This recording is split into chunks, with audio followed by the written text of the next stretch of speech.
Tervist! Minu nimi on Mati Raun ja alustame esimest võimalikku blogi. Mulle kuulub ettevõtte nimega Japmar Carro OÜ.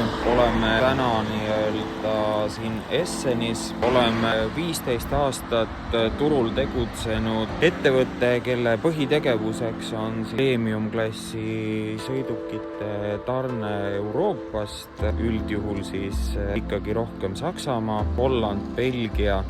Pakume siis oma klientidele just nimelt premium-klassi teenust. Ostame suurtest esindustest Mercedes, BMW, Audi, Lexus, Toyota, Volvo, Land Rover, mida kõike vaid.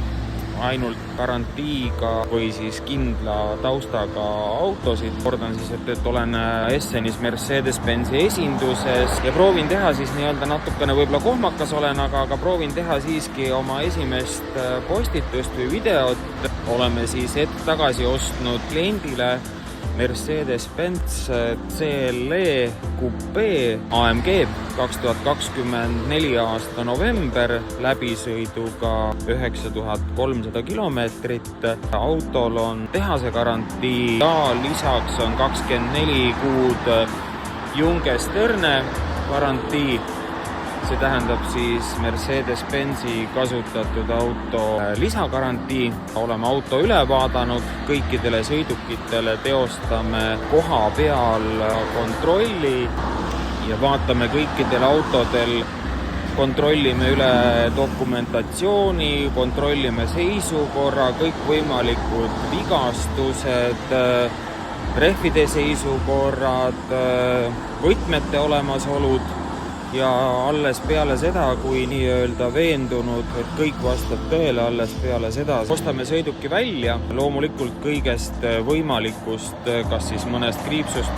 Me teavitame ka klienti, juhul kui isegi autol on mõni sarnane vigastus, siis toimub koha peal müüjaga uus hinna läbirääkimine. Üldjuhul me teeme kõik selleks ette ära, et müüja saadaks võimalikult palju ette informatsiooni, et koha peal vältida mingisuguseid üllatusi. Saksamaa on suur ja lai, samat moodi on igat masti müüjaid, et on korralikke müüjaid, on ka mööndustega müüjaid.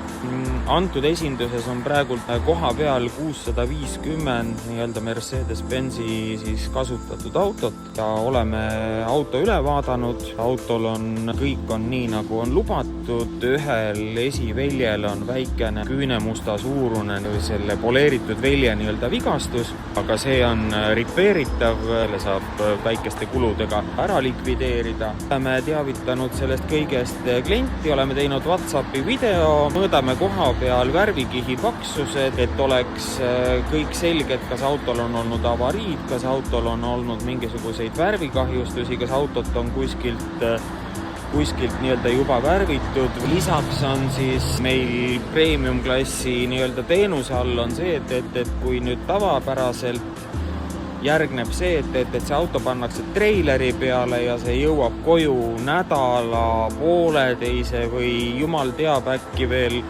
2 nädala pärast jõuab see treiler koju, siis meil on teenus selline, et hommikul müüja vormistab meile siis transiitnumbrid ja nendega tarnime auto Eestisse. Tarneaeg on 2-3 päeva. Eestis saame alustada Maksu- ja Tolliametiga, saame alustada Transpordiametiga, kõikvõimalike registreerimiseks vajalike toimingutega. Selle kõik teeb ära Japmar Carro OÜ. Klient ei pea mitte millegi pärast muretsema. Klient on hoolitsenud selle eest, et tal oleks olemas liisingu poolt vastus. Meie paneme auto arvele, kliendiga kokkuleppel tasume esmase registreerimise tasud, kas siis tasub selle klient või me maksame selle pooleks. Nii ka registreerime meie sõiduki Eesti riiki ja anname kliendile, nimetame teenust võtmed kätte toolilt tõusmata või kliki-vajutusega. Proovime panna siia veel igasuguseid huvitavaid nüansse juurde. Homme teen uue video, kui olen saanud auto kätte, lisan autost video, et milline näeb välja see auto. Ja Seniks aga teada, kas olin väga kohmakas, näost väga tõsine või siis mida saaksin teha paremini, et kõik paistaks välja oluliselt parem, kui ma võib-olla esimese postituse kohta olen suuteline tegema. Senikauaks aga kohtumiseni ja jään teie tagasisidet ootama. Aitäh, nägemist!